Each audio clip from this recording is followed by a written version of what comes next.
السلام علیکم۔ Welcome to H Islamic stories.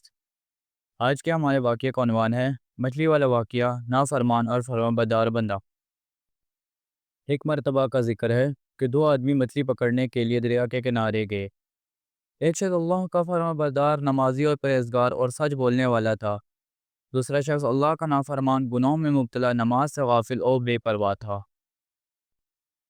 دونوں نے دریا میں جال ڈالا تاکہ مچھلیاں پکڑ سکے۔ کچھ دیر بعد انہوں نے جال نکالا۔ اللہ کا نافرمان شخص جال بھر کے بہت سی مچھلیاں لے آیا۔ اللہ کا فرمانبردار شخص کا جال بالکل خالی تھا۔ فرمانبردار شخص بہت حیران ہوا۔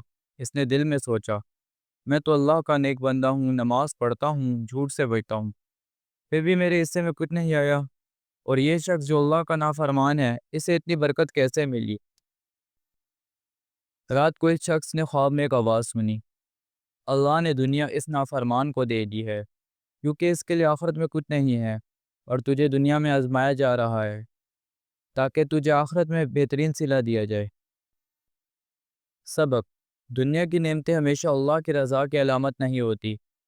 بعض اوقات اللہ نافرمانوں کو دنیا دیتا ہے اور نیک لوگوں کو آزماتا ہے۔ اصل کامیابی آخرت کی کامیابی ہے۔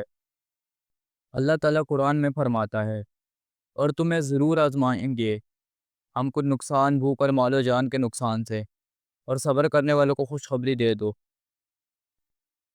چینل کو لائک، سبسکرائب اور شیئر کر دیں ایسی مزید انٹرسٹنگ سٹوری دیکھنے کے لیے۔